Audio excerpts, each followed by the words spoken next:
Welcome to Peak, Train Like a Girl, a podcast by girls in sport, for girls and coaches in sport.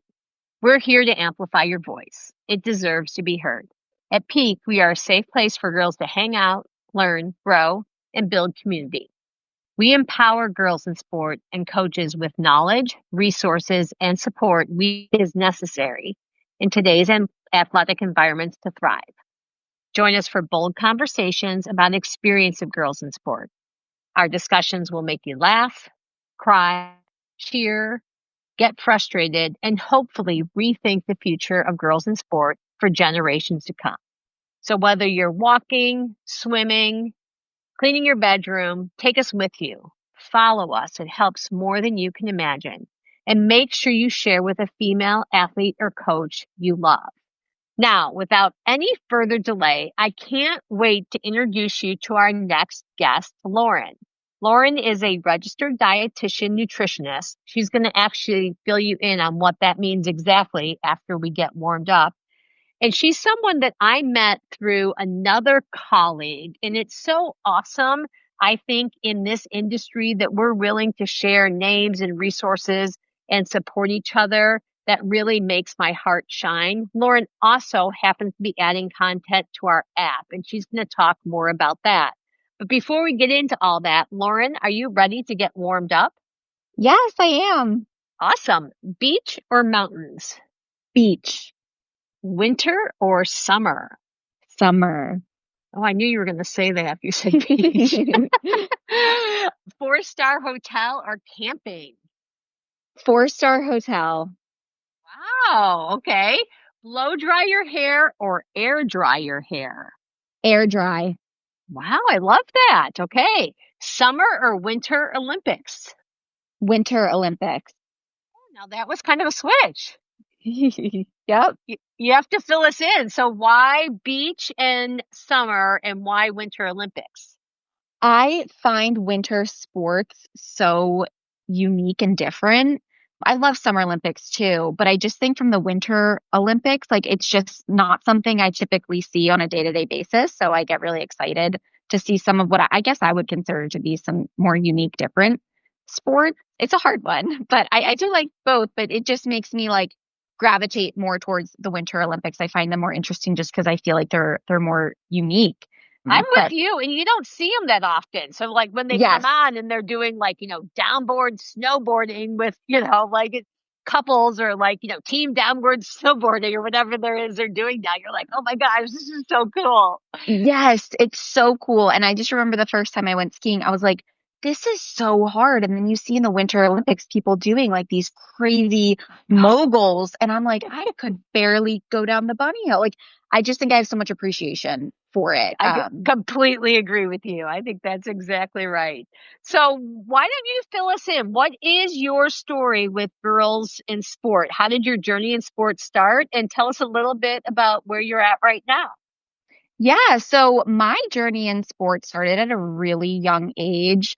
As a competitive soccer player, I started playing travel soccer back in 5th grade, so quite young at that time. And it really became like my whole life. I loved it. All my friends, every weekend, was traveling, different tournaments, was super competitive in high school. And then I also played in college at a competitive level. So I have been just surrounded by competitive athletes my entire life. They're still my friends. I'm in their weddings to this day. It's just really shaped my whole career. And now as a dietitian, our practice works with plenty of athletes, male and female, but many of which are girls growing up playing these competitive sports. And we are really passionate about learning or teaching girls from a young age how to really fuel their bodies so that they can stay healthy and competitive for years to come in whatever that looks like across their athletic career, because we truly believe that athletes can even continue beyond, school years, that you can be an athlete for life. Yeah, I agree. I'm 62 and I consider myself an athlete, and I can tell that fuel and sleep are training's important, but fuel and sleep are the two big things that really keep me going. And it's something that I would have learned at a much younger age. And I'm curious, did you pick your major prior to going to college? Did you know you wanted to be a registered dietitian, or was that something you settled on later? So I was always interested in nutrition, but interestingly enough, I actually went into college as an athletic training major. Oh, okay. So I did that for my entire freshman year of college. And don't get me wrong, I think it's an amazing career. But once I really learned what the trajectory of my career would look like and what being an athletic trainer at a high level, meaning like a major league, either like a professional league sport really looked like and the Yeah. lifestyle with the constant traveling, I just realized that's not what I wanted. So I kind of went back to what I had always been interested in as well, which was nutrition. And I had conversations with different advisors and they were able to just help guide me to say, you don't have to be a dietitian in a hospital. You can be a dietitian in a lot of different settings and sports is an option. So that's kind of what led me to then change my major come my sophomore year of college and pursue dietetics, which is the undergraduate degree to get your bachelor's of science and then pursue becoming a registered dietitian post grad. And post grad is 2 more years?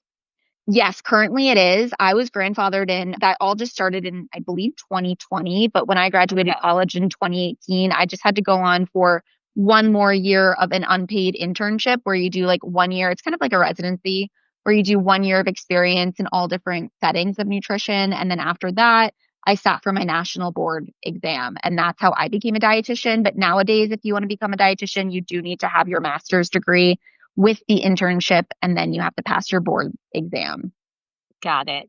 And then let's talk about that. Let's talk about, this is a conversation we had earlier, but a registered dietitian and a nutritionist are not the same thing, but a registered dietitian can be a nutritionist. Can you kind of help us through that? Absolutely. So anyone who does a certificate of nutrition, which can be anything from like a couple days to a couple weeks course, can call themselves a nutritionist. So that term is not as covered legally, right? So there's Yep. all sorts of nutritionists. A lot of people who work in gyms might say, oh, I'm also a nutritionist. But if you Right. want to work with a registered dietitian, a lot of people refer to us as nutritionists just because I think it's the more common term. But the reality is a registered dietitian is a nutritionist, but beyond just the typical nutritionist like coursework that some people take that could be anywhere from a few hours to a few weeks. Dietitians, we undergo, the 4 year undergrad college courses and now it's masters. And then we have to go for the 1 year unpaid internship experience and then pass our national board exam. So the difference is registered dietitians are allowed to practice what we call medical nutrition therapy. So if anyone has any co-occurring diagnosis, even like an allergy, so a lot of your girls, Mm. might have celiac or be allergic to peanuts. Technically, dietitians are really the only people who are supposed to be helping anyone with anything medical going on because we learn about the entire human body. So we take all of the classic anatomy, biology, all of those sorts of classes and medical nutrition therapy classes to make sure that we can really help people understand how their bodies work and how to fuel from the inside out to manage any co-occurring conditions they may have, something like a small allergy to some major diagnosis that someone might be navigating while they're trying to learn how to fuel. Yeah, that was super helpful. And I'm going to catalyst this with, I promise I will not take offense to any response you have, but I have several certifications in nutrition. So Science of Diet is one that I actually keep up. I think she does an amazing job just kind of staying on top of the research and the data. Sports nutrition is another one, and nutrition for pregnancy are the three that I kind of keep up to date.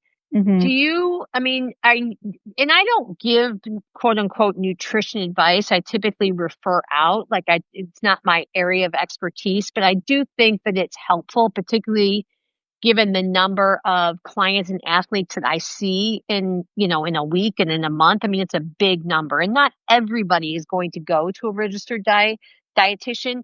Do you think there's a benefit to those nutrition certifications, or do you think they should go away? I'm curious.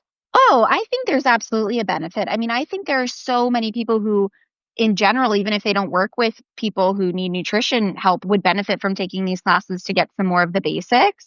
So I don't think there's anything wrong with them, but I think with anything, you kind of have to know, like, be able to set a boundary with yourself of what you're comfortable doing and what you're not comfortable doing. So even for me, with the counseling that I do with clients, I talk all the time about things like body image. And I also know I'm not a therapist. So there's a time and a place where I need to refer out. So for you, I think there's such a big benefit because you can speak more comfortably with these topics from a general perspective. But I'm sure if someone maybe came to you with something really specific and you didn't feel comfortable with it, that's when you would be like, okay, that's a little out of my scope. So I will say some people, I think, take on maybe more than they should with the level of, education they've received. But I don't think that means we need to take those things away. Yeah, I think you're right. Yeah, and probably some of the biggest like overlaps that I would have are diabetics. That's not a big one, but we typically have a type 1. We have a athlete or two that falls in that category. Celiac is another one that we definitely see more and more of.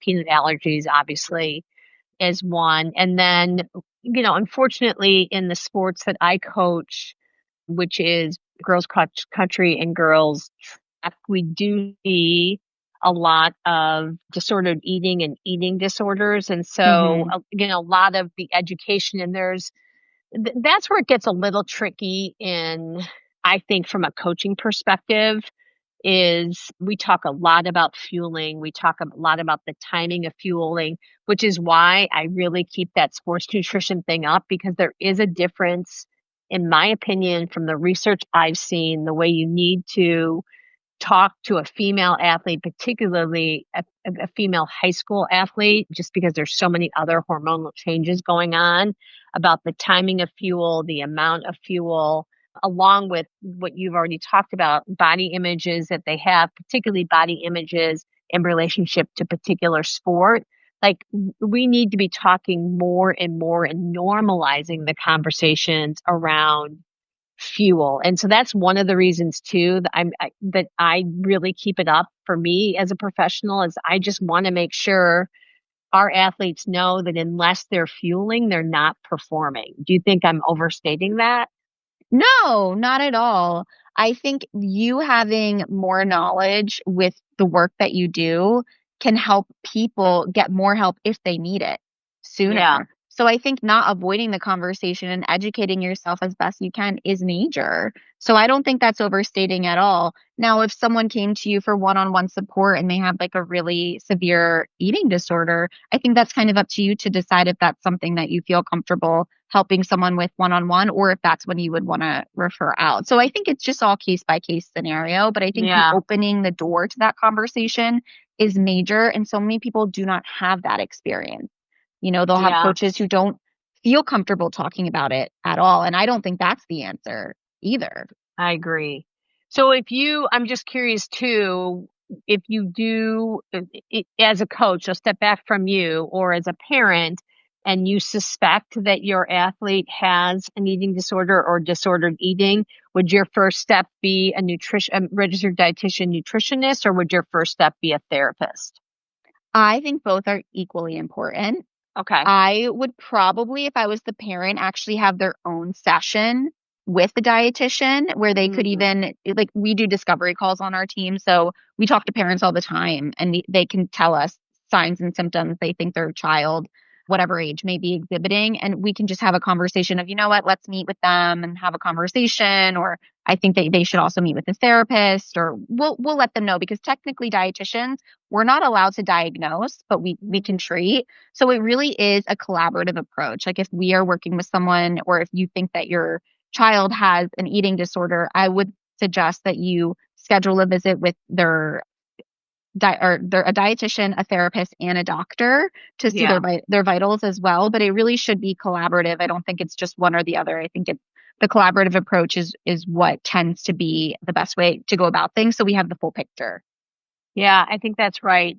So you brought in a third person here, which is a doctor, and most, middle school, high school, and probably honestly even college age girls have access typically to a pediatrician. What I see is that pediatricians are very undereducated when it comes to, well, I'm going to use a different word here, which is REDS, which is relative energy deficiency in sport. Mm-hmm. So what are your thoughts there? I mean, is that also what you're seeing, or sometimes that's where we're getting stuck, is that pediatricians aren't recognizing that there may be an issue? 1000%. What I try to do if I am encouraging a parent to schedule an appointment with their child's pediatrician is to actually reach the pediatrician first and talk to them Oh, okay. and give them some information as, hey, we share this mutual patient. Here's what I'm seeing. I've encouraged them to schedule an appointment with you. Here's the information I'd like for you to collect that I can't collect. And let's make this a collaborative effort. So that's how I go about it. Now, let's You know say, what? Actually, I think I missed something there, because that was really good information. So I Mhm. want to pause and circle back. So your recommendation to the caretaker or parent is that you call the pediatrician first to give them some background? Yes.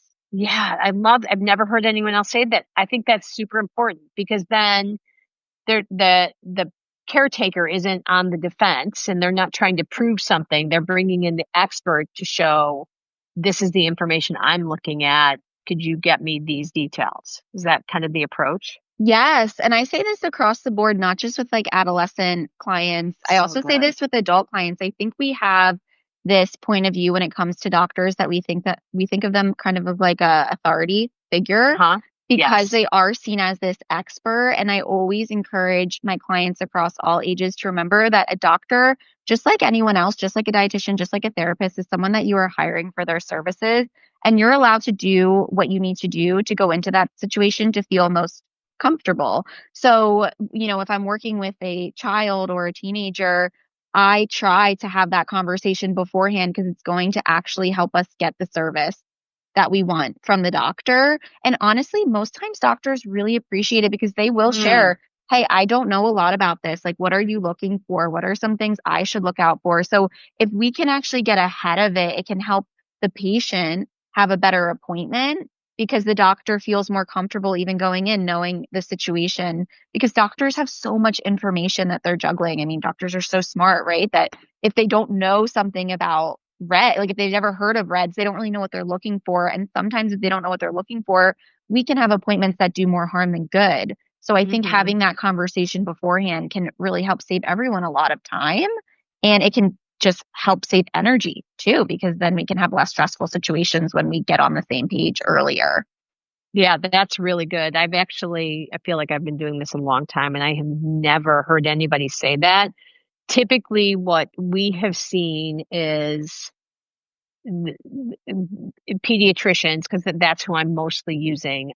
Again, they don't know of or understand REDS, and when throughout the process, when a child goes in or an athlete goes in, and they say nothing's wrong, kind of what you were saying and what I have seen is that things start to escalate and they escalate fast. And so unfortunately then where things could have maybe been solved outpatient, these clients then have to go, or these athletes have to go inpatient. And that is so disruptive to everybody. And I just feel like if we can stop that train from going forward, almost much better.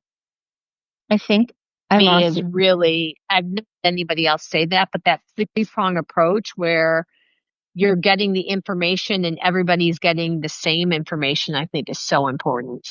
Yes. Well, I'm happy, if I'm the first person to say that, I hope this helps other people, but I'm happy that you're on the same page because I do think it makes a really big difference for everyone, the athlete, the parent, the provider, Yeah. if we can get ahead of it. Yeah, I agree. That's awesome. So tell us a little bit about your practice. Tell us a little bit about what you're doing. Of course. So we are an all female practice, which I think is pretty cool. So I founded the practice. We are going on 2.5 years now, which is really exciting. And now we are a team of four. So myself and three other clinicians. We specialize in eating disorders and sports nutrition. And then all of us have our own niches. So we have a provider who also does a lot of prenatal, pregnancy, and postpartum nutrition with athletes. We have a provider who specializes in all different types of diabetes, type 1, type 2, type 1.5. with an eating disorder background and also works with athletes. And then myself and one of my other dietitians, we are the ones who work with adolescents all the way up to adults with eating disorders who also identify as athletes. So we are completely virtual. We accept all major insurances and we work with people in over 10 states, which is pretty cool. So one thing I love about my job and my role is that we really get to see people make major changes with their relationship to food, their relationship to sport, and how it impacts. I like to say our work has like the trickle down effect. Because when you can improve these things, it can change so many other areas of your life. So I could talk about it forever, but that's the short version of what we do and who we are. Yeah. And I love that you're all virtual. We talked about this before. There's benefit to being in person, but I loved when we talked that you said there's so much benefit to not making the obstacle be, I don't have time to go find a dietitian. And is that kind of why you've decided to stick with it?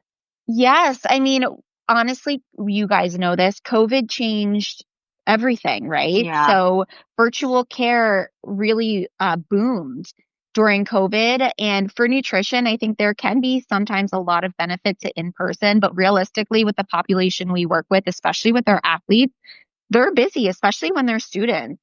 And it can be hard to even carve out an additional 20 minutes, 15 minutes for a commute each way to go Sure. see your dietitian. So there's a lot more flexibility. And now with technology these days, if we need more information, like if we need to have vitals on someone, we have systems where we can get those things virtually. Like we are connected to a monitoring system called ClearStep, where you can have a blood pressure cuff.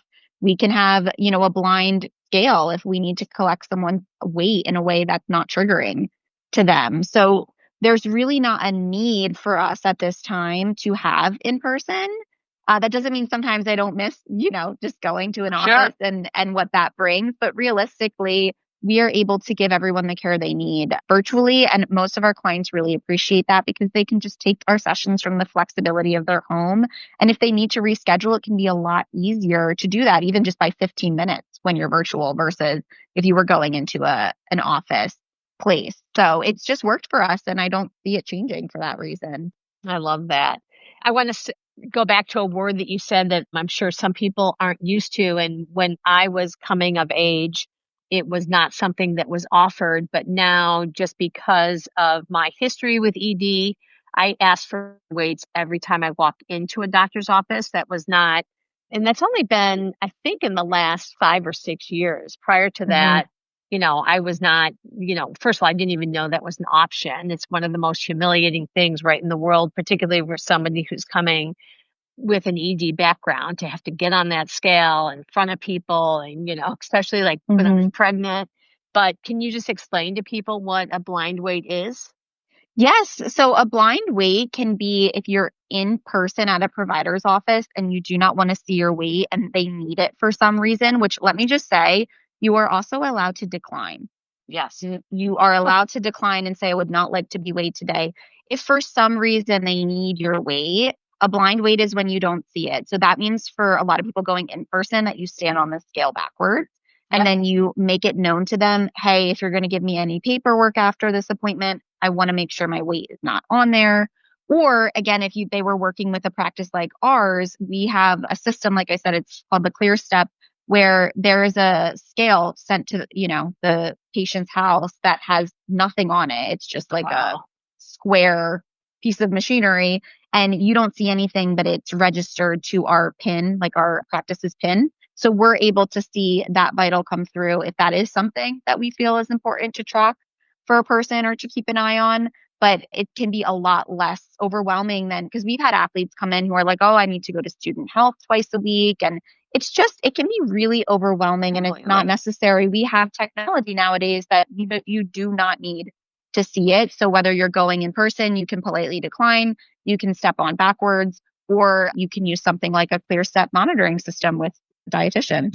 I love that. That's so amazing. I'm going to look that. I didn't even know what ClearStep was either. I'm learning so much from you today, Lori. So this is awesome. Thank you. That's great. Yay.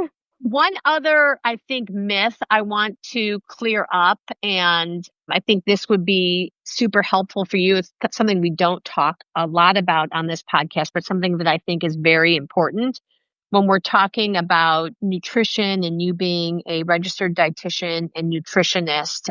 Getting adequate fuel in is obviously super important.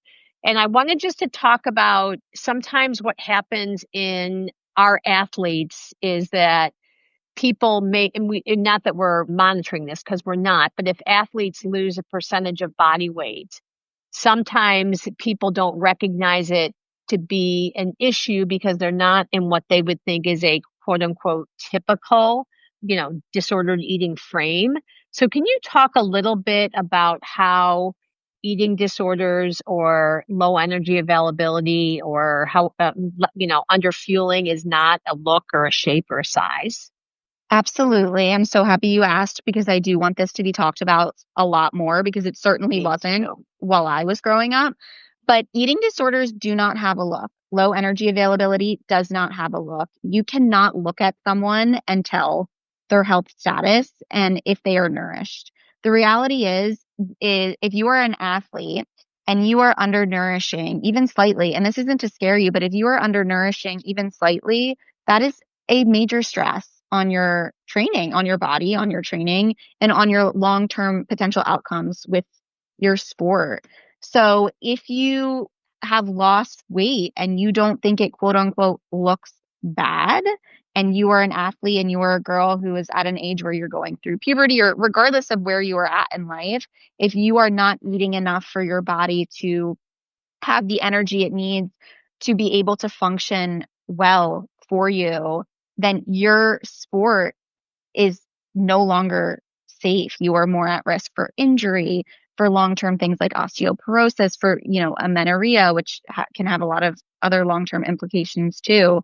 So I don't know if you even, this reminds me of my Instagram story I shared today, but I think what we really need to change the conversation towards is to try to just limit body comments in general, because a lot of times if someone loses some weight and maybe they don't present as like a very tiny framed individual, the first thing that they can be met with is compliments like, "Oh, you look so good." Sure. Right? And the reality is even though those things are quote unquote well intended, they are actually creating more and more of a problem for girls at this age because it's kind of saying to that girl, "Oh, well, I look better now." Right. And I look okay now. And the reality is there could be a million reasons why someone has lost weight. And honestly, a lot of them are not good. It could be stress. It could be under eating. It could be an eating disorder. It could be sickness. So I think to make a lot of this better, we do need to shift our conversations and how we compliment people as well. Agreed. Yeah. One of the things that we started doing in our practices was like simple word changes. So instead of saying you look fit, we say that somebody is fit. You are fit. Like and it's not a big change. And I know that it's probably annoying to some people, but just that there's no reason to comment on what somebody looks like. I mean, it's very easy just to say that they are fit. You don't have to say somebody looks fit because fit isn't a look either. So, Absolutely. yeah. And anybody can be fit regardless of how they look. So I actually love that. Yeah. So that's some of the things that we're trying to do. I sometimes feel like it is an uphill battle, and I'm not sure if you feel that way, but sometimes in the trenches, because, and listen, the way from a social perspective, the way we quote unquote look and carries so much value. I mean, no pun intended, carries so much weight. But unless we're willing to kind of to help with those reframes, I just don't think that we can ever get ahead of it. I agree. And I think if anyone is complaining about having to have that conversation or they don't like that approach, I almost think of it as how lucky are they to not have to even have worried about that before, because hopefully that means they've never been in a situation where they've worried about their body. And how simple is it for you to shift the narrative and change the conversation to potentially help someone else?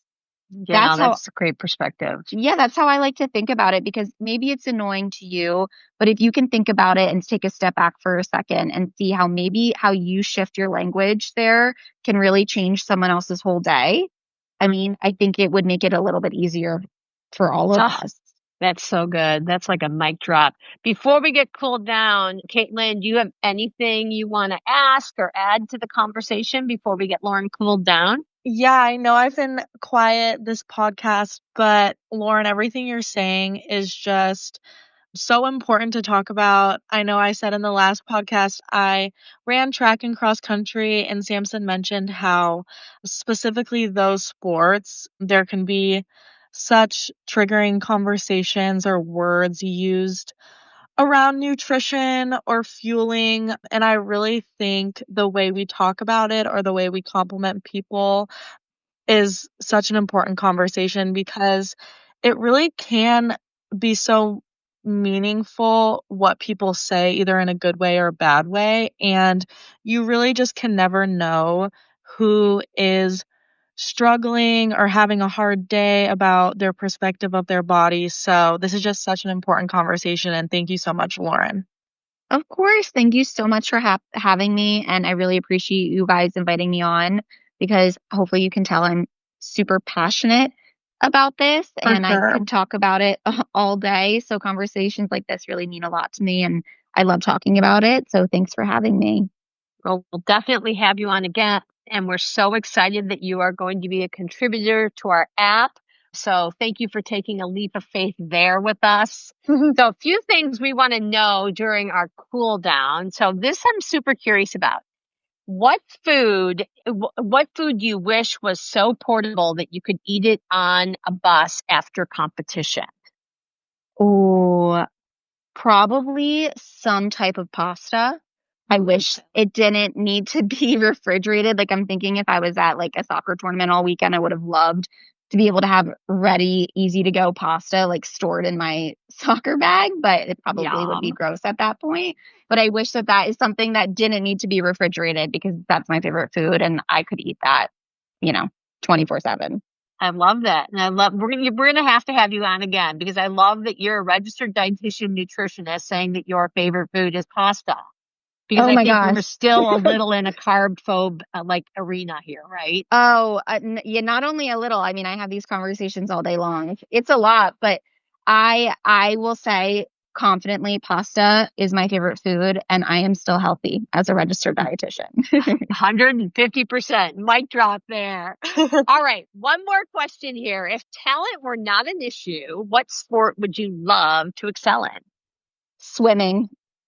I Oh, I grew up with a pool in my backyard and I was I was never the best swimmer. Swimming, I give swimmers so much credit. It is such an intense sport. I mean, it's a full body completely. sport and I love to swim in the ocean. I love to swim in the pool. I love to swim in a lake and I am not a good swimmer. I would love if I was a little bit of a better swimmer. So that is probably one area if I could change my athletic capabilities, it would be in that particular sport.